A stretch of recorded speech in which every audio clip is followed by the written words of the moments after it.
Dear students, हम आज start कर रहे हैं valuation of share. Valuation of share का जो फर्स्ट मेथड है वो है assets valuation method. Assets valuation method को और भी कई मेथड्स के नाम से जानते हैं, जैसे नेट असेट्स मेथड भी इसी को कहते हैं, कैपिटल वैल्यूएशन मेथड भी इसी को कहते हैं, valuation on equity basis method भी इसी को कहते हैं, इंट्रिंसिक वैल्यू मेथड भी इसी को कहते हैं। तो ये बहुत सारे नामों से इसको आप जान सकते हैं। अब बात उठती है कि भाई असेट्स वैल्यूएशन मेथड में हम वैल्यू ऑफ शेयर कैसे निकालेंगे। तो बेटा इसके लिए हमें सबसे पहले असेट्स का वैल्यूएशन करना होगा। तो हम यहाँ पर लेते हैं रिलाइजेबल वैल्यू ऑफ असेट्स।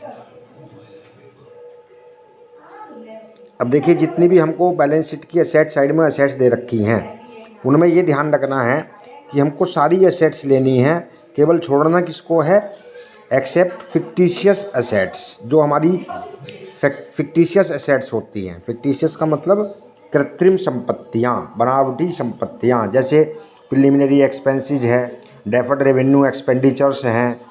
तो इस टाइप की जो असेट्स हैं या आपके discount on issue of shares and debentures हैं, तो इन असेट्स को यहाँ पर छोड़ देना है। बाकी सारी असेट्स को लेना है, चाहे वो करंट असेट्स हो, चाहे फिक्स्ड असेट्स हो, चाहे इंटेंजिबल असेट्स हो। और उनको कौन सी वैल्यू पर लेना है, रिलाइजेबल वैल्यू पर लेना है, वसूली मूल्य पर लेना है। तो उन सारी असेट्स का हम टोटल कर लेंगे। मान लीजिए वो जो भी असेट्स हैं, हम नाम नहीं लिख रहा हूँ मैं, तो ABC जितनी भी हैं उन सबका टोटल कर लेंगे। टोटल करके इसमें से लेस करेंगे हम आउटसाइड लाइबिलिटीज। जब हमने गुडविल का वैल्यूएशन किया था चैप्टर, तो उसमें मैंने बताया था करंट लाइबिलिटीज़, लेकिन यहाँ पर मैं बता रहा हूँ आउटसाइड लाइबिलिटीज़।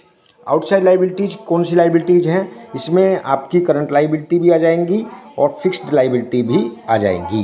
करंट लाइबिलिटी मतलब क्रेडिटर्स है, BP है, बैंक ओवरड्राफ्ट वगैरह हैं, और फिक्स्ड लाइबिलिटी में जैसे डिवेंचर्स हैं, आपके जो है लॉन्ग टर्म लोन्स हैं, तो ये सब आ जाएंगे।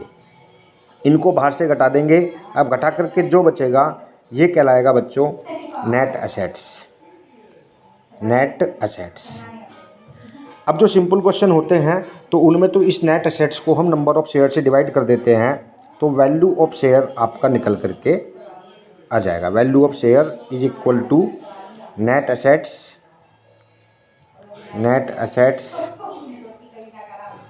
Upon number of shares. तो ये तो बेटा सिंपल क्वेश्चन हो गए। मगर इस चैप्टर में जब हम आगे पढ़ेंगे तो इसमें 4 सिचुएशन बनती हैं, क्योंकि क्वेश्चन में कई बार तो केवल शेयर कैपिटल दे रखी होती, तब तो हम इस तरह से करके कर सकते हैं। लेकिन कई बार क्वेश्चन में शेयर कैपिटल में इक्विटी शेयर कैपिटल और प्रेफरेंस शेयर कैपिटल दोनों दे रखी हो सकती हैं। तो यदि क्वेश्चन में इक्विटी शेयर कैपिटल और प्रेफरेंस शेयर कैपिटल दोनों दी हुई हैं, तो उस समय फिर क्वेश्चन करने के लिए हमको 4 सिचुएशन देखनी पड़ती हैं।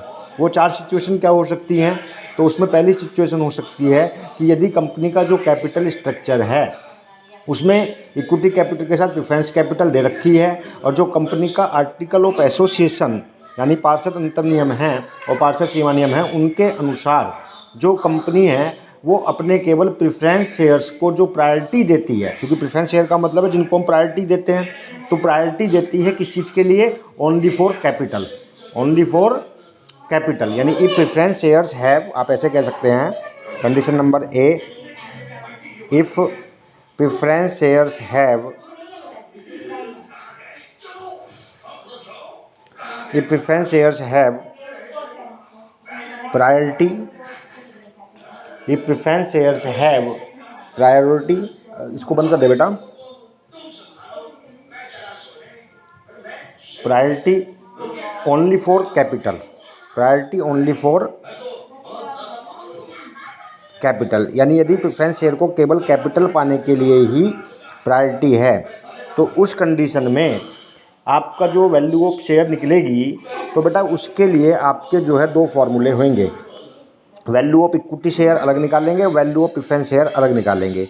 तो वैल्यू ऑफ इक्विटी शेयर का फॉर्मूला होगा जो आपका नेट असेट्स अभी निकाला था हमने, नेट असेट्स माइनस केवल प्रेफरेंस कैपिटल को लेस करेंगे, माइनस प्रेफरेंस कैपिटल, क्योंकि प्रेफरेंस कैपिटल को ही प्रायोरिटी है पेमेंट पाने की, और upon number of equity shares, number of equity shares.